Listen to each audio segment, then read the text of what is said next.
નવસારીનું ડીમાર્ટ ફરી આવ્યું વિવાદમાં। ડિસ્પ્લે પર જે કિંમત લખી હતી તેના કરતાં બિલ પર વધુ કિંમત લેવાનો આક્ષેપ। ગ્રાહકે બબાલ કરતાં વધુ કિંમતના પૈસા પરત આપ્યા। બોર્નવિટા ખરીદવા ગયેલા ગ્રાહકને ડિસ્પ્લે પર 338 રૂપિયા લખ્યા હતા, એટલે ગ્રાહકે એ બોર્નવિટા લીધી અને જ્યારે બિલ બનાવ્યું ત્યારે 349 રૂપિયાનું બિલ આપવામાં આવ્યું।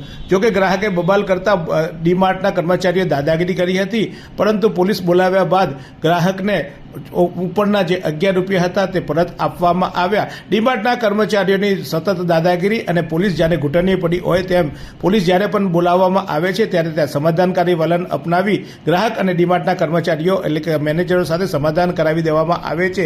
ખુલ્લેઆમ લૂંટના દ્રશ્યો દેખાય છે ત્યારે મીડિયાકર્મીઓને શૂટિંગ કરવા માટે પણ મનાઈ કરતું ડીમાર્ટ ગ્રાહકોને ખુલ્લેઆમ છેતરી રહ્યાના આ પુરાવાઓ છે। અગાઉ પણ 2 વાર આવા કિસ્સાઓ નવસારી લાઈવ પ્રકાશિત કરી ચૂક્યું છે। ડીમાર્ટના જે પણ સંચાલકો છે એ ગ્રાહકોને ન છેતરે તેવી નવસારી લાઈવની અપીલ છે।